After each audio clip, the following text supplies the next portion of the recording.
हरिओम आत्मीय भक्तजनों, सप्रेम जय श्री हरि। सिया राम में सब जग जानी, करहो प्रणाम जो रिज पानी।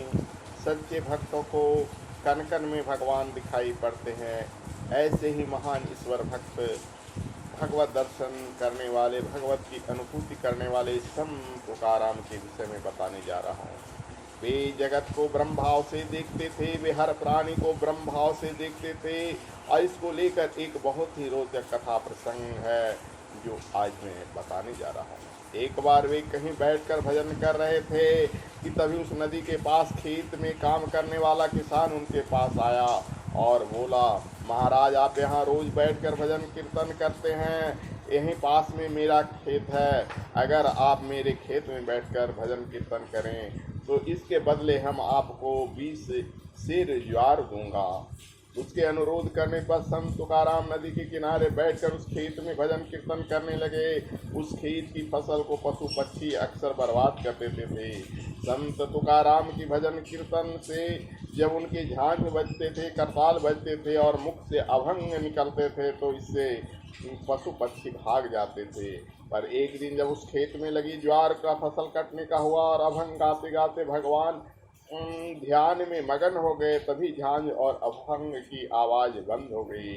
आवाज न आने कारण चिड़ियों के खुला खेत मिल गया और वे आकर बैठ गई और खेत चुगने लगी। थोड़ी देर में जब तुकाराम का ध्यान टूटा तो झांझ बजाने लगे, अभंग गाने लगे। तभी उस आवाज को सुनकर खेत में दाने चुंग रही चिड़ियां उड़ने लगी और तुकाराम जी ने उन चिड़ियों को दाना छोड़कर भागते हुए जो देखा तो समझ गए कि ये चिड़ियां उनके डर से भाग रही है। यह देखकर उन्हें बहुत दुख हुआ कि उनके मुख से जो अभंग निकला, पांडुरंग विठल भगवान क्या कृपा विश्वास तो तभी करना चाहिए जबकि प्राणी मात्र एक सा दिखाई दे। मुझसे शंका करने या डरने की किसी को कोई जरूरत नहीं, चिड़ियों को भी नहीं। मुझे तो सर्वत्र मेरे पांडुरंग विठल भगवान ही दिखते हैं, फिर इन चिड़ियों में भी तो पांडुरंग होना चाहिए। पांडुरंग भगवान को मुझसे डरने की क्या जरूरत है। तुकाराम जिसे देखता उसे आप ही सा पांडुरंग विठल समझता था। इस प्रकार संत तुकाराम के विचार मन में आते आते चिड़ियां खेत में आकर बैठने लगी और दाना चुगने लगी।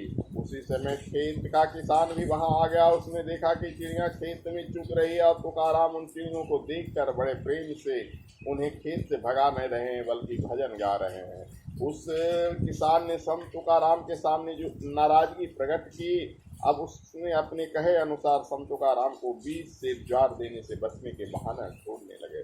तुकाराम को 20 सेर ज्वार देना नहीं पड़े, इस हेतु वह गाँव के पंच के पास गया और तुकाराम जी के सामने ही चिड़ियां खेत चुगने वाली बात बताई। तुकाराम उन्हें भगाने के बजाय सिर्फ चिड़ियों को देखते रहे और चिड़ियां खेत चूमते रहे। दुखी होकर उसने कहा, मेरा लगभग 100 मन का नुकसान हुआ है, अब क्या किया जाए। पंचों ने खेत का ज्वार कटवाया और तौलवाया तो 150 मन दाना निकला, जो कि पहले 100 मन होता था।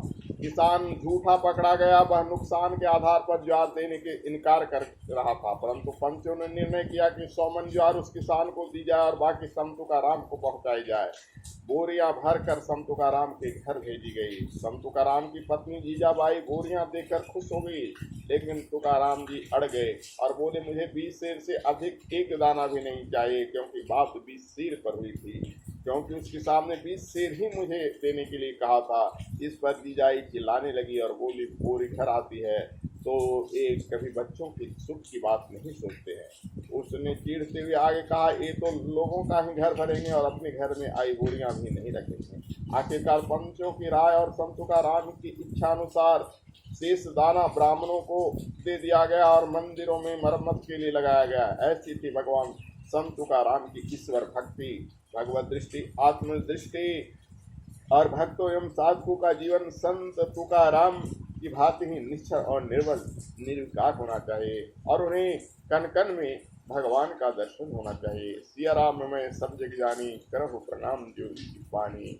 माँ हर प्राणी में रूप तुम्हारा, पंकज सा मुस्काता, रविमंडल की ज्योति तुम्ही हो। हे गायत्री माता, जय गायत्री माता।